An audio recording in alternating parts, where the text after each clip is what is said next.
Maladie d'Alzheimer. Les médicaments ne seront pas déremboursés quelques jours après l'avis consultatif de la Haute Autorité de Santé sur le déremboursement des médicaments de la maladie d'Alzheimer. La ministre de la Santé Marisol Touraine a tranché, elle se dit contre, au profit de la mise en place d'un protocole de soins.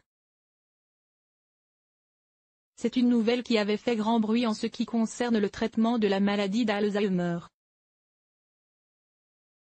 Le 21 octobre dernier, la Commission de la transparence de la Haute Autorité de Santé se prononçait pour le déremboursement de 4 médicaments, utilisés pour traiter les symptômes de cette pathologie, Ebixa, Lindbeck, Aricept, Eisai, Exelon, Novartis Pharma, et Reminil, Janssen Cilag.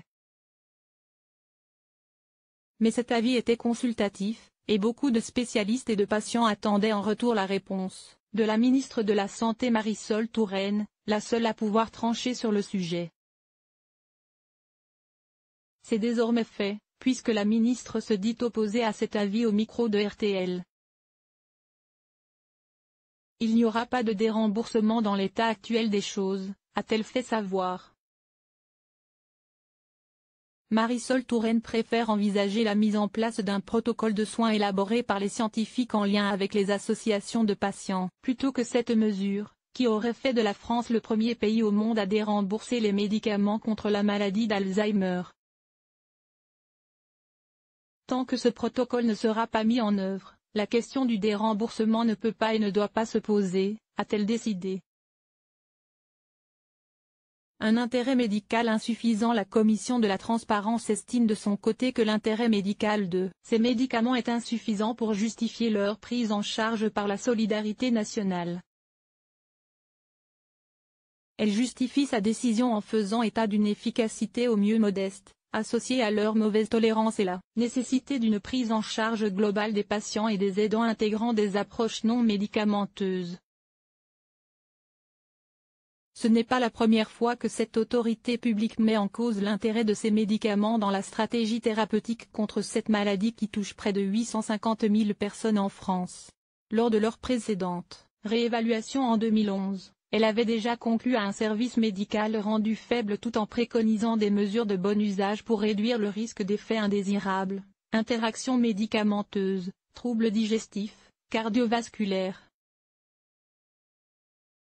Elle recommandait ainsi des conditions de prescription plus strictes, un traitement prescrit pour 1 an mais avec une réévaluation attentive de la prescription à 6 mois.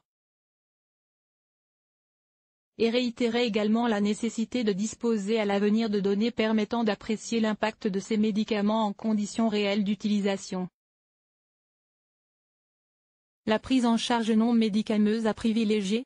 5 ans plus tard, les données nouvelles confirment que l'efficacité des médicaments du traitement symptomatique de la maladie d'Alzheimer est, au mieux, modeste.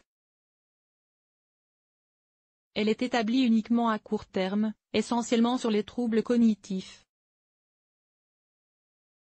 De surcroît, les effets sur les troubles du comportement, la qualité de vie, la mortalité ne sont toujours pas établis, conclut-elle. Certains spécialistes et l'association France Alzheimer se prononçaient quant à eux pour le maintien du remboursement, au motif que ce dernier a permis une meilleure reconnaissance de la maladie d'Alzheimer.